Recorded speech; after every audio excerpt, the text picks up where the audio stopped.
ആത്മീയ ഭോജ്യത്തിൽ നാം ദൈവ കരുണയുമായിട്ട് ബന്ധപ്പെട്ട വിചിന്തനം തുടരുകയാണ്. നാളെ നമുക്ക് ദൈവകരുണയുടെ തിരുനാളാണ്. ഇന്ന് ശനിയാഴ്ച നമ്മൾ പ്രത്യേകമായിട്ട് ധ്യാനിക്കുന്നത് പരിശുദ്ധ കന്യകാമറിയം. പരിശുദ്ധ കന്യകാമറിയത്തെക്കുറിച്ച് ചിന്തിക്കുമ്പോൾ നമുക്ക് മനസ്സിലാക്കാൻ പറ്റുന്ന രണ്ട് പ്രധാനപ്പെട്ട കാര്യങ്ങളുണ്ട്. ഒരു നല്ല കുലീന സ്ത്രീയായി പരിശുദ്ധ കന്യകാമറിയത്തെ കാണാം. ഒപ്പം ദൈവകരുണയുടെ ഇടനിലക്കാരിയായി പരിശുദ്ധ കന്യകാമറിയത്തെ നമുക്ക് കാണാൻ പറ്റും. സഭയാണെങ്കിൽ നമ്മെ പഠിപ്പിക്കുന്ന ഒരു കാര്യമുണ്ട്. കൃപയുടെ ഉറവിടം മറിയമല്ല, ദൈവമാണ്. കൃപയുടെ ഉറവിടം, സോഴ്സ് ഓഫ് ഗ്രേസ്, അത് ദൈവമാണ്. പക്ഷെ മറിയം അതിൻ്റെ ഒരു ഇടനിലക്കാരിയായി നമുക്ക് കാണാൻ പറ്റും. ഈ ഇടനിലക്കാരി ഉള്ളപ്പോൾ കൃപ കിട്ടാനും ദൈവകരുണയിൽ എത്താനും അതൊരുപാട് സഹായകമാണ് എന്നുള്ളത് ഇടനിലക്കാരെ ഉപയോഗിച്ചിട്ടുള്ള വ്യക്തികൾക്ക് മനസ്സിലാക്കാൻ പറ്റും. പരിശുദ്ധ കന്യകാമറിയത്തെക്കുറിച്ച് ചിന്തിക്കുമ്പോൾ രണ്ട് കാര്യങ്ങൾ നമുക്ക് മനസ്സിലാക്കാൻ സാധിക്കും. ഒന്നാമത്തെ കാര്യമാണ്, പരിശുദ്ധ കന്യകാമറിയത്തിൻ്റെ ജീവിതം എന്ന് പറയുന്നത് വളരെ സുന്ദരമായൊരു ജീവിതം, എ ബ്യൂട്ടിഫുൾ ലൈഫ്. അതായിരുന്നു പരിശുദ്ധ കന്യകാമറിയത്തിൻ്റെ ജീവിതം. ഒപ്പം അവളുടെ മാധ്യസ്ഥം എന്ന് പറയുന്നത് വളരെ ശക്തം, വെരി പവർഫുൾ ഇന്റർസെസർ. അങ്ങനെയാണ് പരിശുദ്ധ കന്യകാമറിയത്തെക്കുറിച്ച് നമുക്ക് കാണാൻ പറ്റുക. വചനം നമ്മെ ഓർമ്മിപ്പിക്കുക, സഭ പരിശുദ്ധ കന്യകാമറിയത്തെക്കുറിച്ച് പഠിപ്പിക്കുക. ആത്മീയതയും സൗന്ദര്യവും മനോഹരമായി സമ്മേളിച്ച ഒരു വ്യക്തി പരിശുദ്ധ കന്യകാമറിയം എന്ന് നമുക്ക് വചന വെളിച്ചത്തിൽ മനസ്സിലാക്കാൻ സാധിക്കും. സൗന്ദര്യവതി എന്നുള്ളത് സഭ വിശേഷിപ്പിക്കുന്ന ഒരു കാര്യമാണ്. നമ്മൾ കാണുന്നുണ്ട് ലൂക്കായുടെ സുവിശേഷം 1-ാം അധ്യായം അതിൻ്റെ 27 മുതലുള്ള വചനഭാഗം വായിക്കുമ്പോൾ, കന്യകയായിരുന്ന ഒരു സ്ത്രീയുടെ അടുത്തേക്ക് ദൈവദൂതൻ ഗബ്രിയേൽ ദൂതൻ അയക്കപ്പെട്ടു. എന്ന് പറഞ്ഞാൽ അവൾ കന്യകയായിരുന്നു. കന്യാത്വത്തിന് വില കൽപ്പിച്ച ഒരു വ്യക്തിയാണ് പരിശുദ്ധ കന്യകാമറിയം. തൻ്റെ ജീവിത വിശുദ്ധി അവൾ ശ്രദ്ധാപൂർവം കാത്തു സൂക്ഷിച്ചു എന്നുള്ളത് ഇതിൽ നിന്ന് നമുക്ക് മനസ്സിലാക്കാൻ പറ്റും. വീണ്ടും നമുക്ക് കാണാൻ സാധിക്കും, പരിശുദ്ധ കന്യാമറിയത്തിൻ്റെ ജീവിതം സുന്ദരമായിരുന്നു എന്ന് പറയാൻ നമ്മെ സഹായിക്കുന്ന ഒരു കാര്യം യോഹന്നാന്റെ സുവിശേഷം 2-ാം അധ്യായത്തിൽ നമ്മൾ കാണുന്നുണ്ട്. മറ്റുള്ളവരുടെ ആവശ്യം, പ്രത്യേകിച്ചോടെ കാനായിലെ കല്യാണ വിരുന്ന്, ആ കുടുംബാംഗങ്ങളുടെ അവസ്ഥയും ആവശ്യവും മണത്തറിഞ്ഞ് പ്രവർത്തിക്കുന്ന പരിശുദ്ധ കന്യകാമറിയത്തെ നമുക്ക് കാണാൻ സാധിക്കും. Very sensitive to the needs of others. നമുക്കൊക്കെ ദൈവമക്കൾ എന്ന നിലയ്ക്ക് ഉണ്ടായിരിക്കേണ്ട വളരെ പ്രധാനപ്പെട്ട ഒരു കാര്യമാണ് മറ്റുള്ളവരുടെ ആവശ്യങ്ങൾ മണത്തറിഞ്ഞ് നമ്മൾ സഹായിക്കാവുന്ന രീതിയിലെല്ലാം അവരെ സഹായിക്കാൻ മുമ്പോട്ട് വരിക എന്നുള്ള ആ ഒരു കാര്യം. ലൂക്ക 1-ാം അധ്യായത്തിൽ 56 മുതൽ വായിക്കുമ്പോൾ നമ്മൾ കാണുന്നത് പരിശുദ്ധ കന്യകാമറിയം റിസ്ക് എടുത്ത് എലീശാമയെ ശുശ്രൂഷിക്കാൻ പോകുന്ന രംഗം അവിടെ കാണാൻ പറ്റും. താൻ ഗർഭിണിയായി, യേശുവാണ് ഉദരത്തിൽ കിടക്കുന്നത്. എന്നിട്ടും അതുവല്ല അബോർഷനായി പോകുമോ, അങ്ങനെ എന്തെങ്കിലും സംഭവിക്കുമോ ഒന്നും ചിന്തിക്കുന്നില്ല. പരിശുദ്ധ കന്യകാമറിയം ഇറങ്ങിത്തിരിക്കുന്നത് കാണാൻ സാധിക്കും. ആ ശുശ്രൂഷ മനോഭാവത്തോടെ അങ്ങനെ പോയി 3 മാസം അവളെ ശുശ്രൂഷിച്ചു എന്നുള്ളത് ഈ വചനഭാഗത്ത് നമുക്ക് കാണാൻ സാധിക്കും. പക്ഷെ നമ്മൾ കാണുന്നുണ്ട് പരിശുദ്ധ അമ്മയുടെ ജീവിതം സുന്ദരമെന്ന് പറയാൻ നമ്മെ സഹായിക്കുന്ന ഒരു കാര്യം, ഒരു ധീര വനിതയായി പരിശുദ്ധ അമ്മയെ നമുക്ക് കാണാൻ പറ്റും. യോഹന്നാൻ 19-ാം അധ്യായം 25, കുരിശിൻ ചുവട്ടിലെ മറിയം. എന്തുമാത്രം ധീരത പ്രകടമാക്കിക്കൊണ്ടാണ് ആ കുരിശിനെ അനുധാവനം ചെയ്യുന്നത്, ക്രൂശിതനായ യേശുവിനെ അനുധാവനം ചെയ്യുന്നത് എന്ന് നമുക്ക് കാണാൻ സാധിക്കും. ഒരു ധീര വനിതയായിട്ട് പരിശുദ്ധ കന്യകാമറിയത്തെ നമുക്ക് കാണാൻ പറ്റും. വീണ്ടും നമ്മൾ കാണുന്നുണ്ട് ലൂക്ക 1:38 നമ്മൾ കാണുക, സ്വന്തം ഇഷ്ടങ്ങൾ, താല്പര്യങ്ങൾ, പദ്ധതികൾ എല്ലാം കൈവിട്ടുകൊണ്ട് അവൾ പറഞ്ഞൊരു കാര്യം, Fiat let it be done, അവിടുത്തെ ഹിതം എന്നിൽ നിറവേറട്ടെ. ഇത്രയും മനോഹരമായ കാര്യങ്ങളാണ് പരിശുദ്ധ അമ്മയുടെ ജീവിതത്തിൽ സമ്മേളിച്ചു എന്ന് നമുക്ക് പറയാൻ പറ്റുക. ഇതെല്ലാം മനസ്സിലാക്കിയിട്ട് നമുക്കെങ്ങനെ പരിശുദ്ധ കന്യകാമറിയം വെറും ഒരു മൊട്ടത്തോട് എന്ന് പറയാൻ പറ്റും? അങ്ങനത്തെ ചില ആശയങ്ങൾ പ്രചരിപ്പിക്കുന്നവരുണ്ടായിരിക്കാം. പക്ഷെ അതല്ല പരിശുദ്ധ കന്യകാമറിയം എന്ന് നോർമലായി ചിന്തിക്കുന്നവർക്ക് മനസ്സിലാക്കാവുന്നതേ ഉള്ളൂ.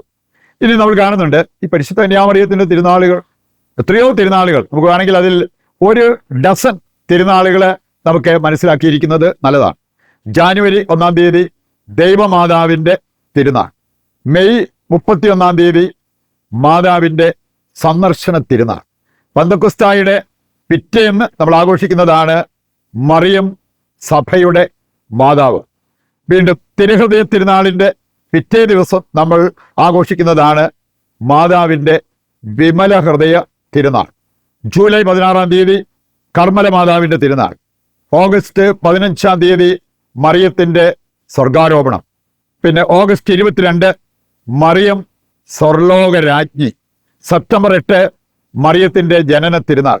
സെപ്റ്റംബർ 12 മറിയത്തിൻ്റെ തിരുനാമ തിരുനാൾ, most holy name of Mary.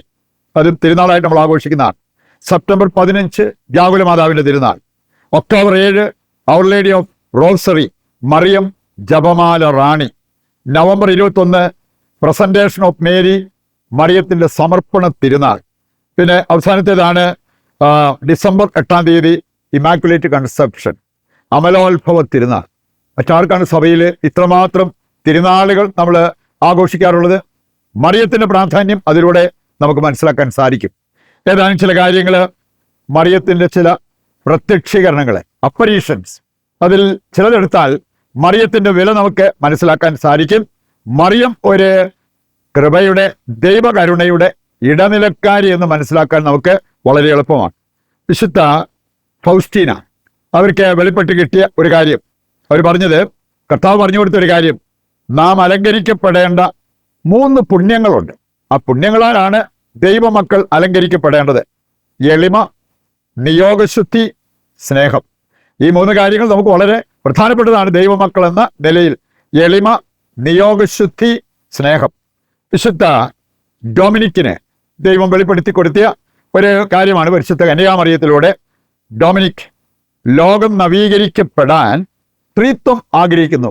അതിന് നീ എടുത്തുപയോഗിക്കേണ്ടത് ജപമാലയാണ്. ജപമാല ആയുധമാക്കുക, ജപമാല പ്രാർത്ഥിക്കുക, ജപമാല ഭക്തി പ്രചരിപ്പിക്കുക. വിശുദ്ധ ഹുവാൻ ദിയോഗോ, അദ്ദേഹത്തിന് മറിയം പറഞ്ഞു കൊടുത്തൊരു കാര്യമാണ്, ഒരു ദേവാലയം ഇവിടെ പണിയണം എന്ന് നമുക്ക് കാണാൻ സാധിക്കും. മെക്സിക്കോയിൽ അവിടുത്തെ ആൾക്കാർ 100% കത്തോലിക്കരാണ്. മാത്രമല്ല എത്രമാത്രം ഭക്തജനങ്ങളാണ് അവിടെ ഒരുമിച്ച് കൂടുന്നത് എന്ന് നമുക്ക് കാണാൻ പറ്റും. ലൂർദിൽ ബർണദീതായിക്ക് ദൈവം വെളിപ്പെടുത്തി കൊടുത്ത ഒരു കാര്യമാണ് പരിശുദ്ധ മറിയത്തിലൂടെ. മറിയം പറഞ്ഞു, ഞാൻ അമലോത്ഭവ മാതാവാണ്.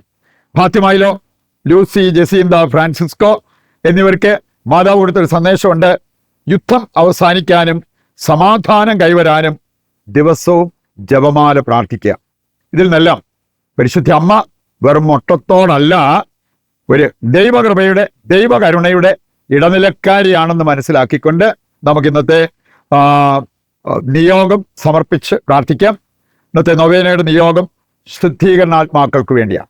മറ്റെന്തിനേക്കാൾ ലോകത്തിന് ഇന്നാവശ്യം ദൈവകരുണയാണെന്ന് വിശുദ്ധ ഫൗസ്റ്റീനായിക്ക് വെളിപ്പെടുത്തി യേശുവേ, ഞങ്ങളെയും ലോകം മുഴുവനെയും നിന്റെ കരുണയാൽ നിറയ്ക്കണമേ.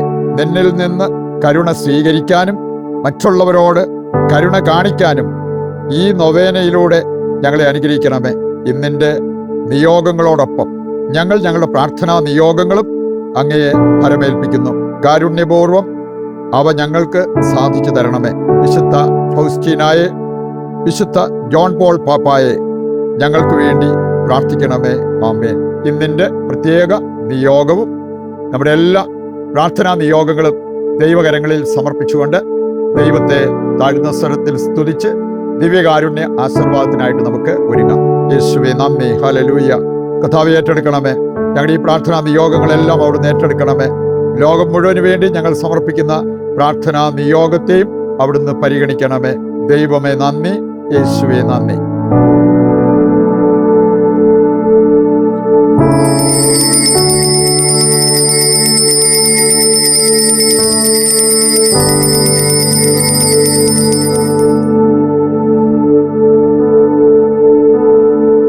പരിശുദ്ധ പരമ ദിവ്യകാരുണ്യത്തിന് എന്നേരവും ആരാധനയും സ്തുതിയും പുകഴ്ചയും ഉണ്ടായിരിക്കട്ടെ. മറ്റൊരു എപ്പിസോഡുമായി നാളെ വീണ്ടും നമുക്ക് ഒന്നിക്കാം. ദൈവം നിങ്ങളെ സമൃദ്ധമായി അനുഗ്രഹിക്കട്ടെ.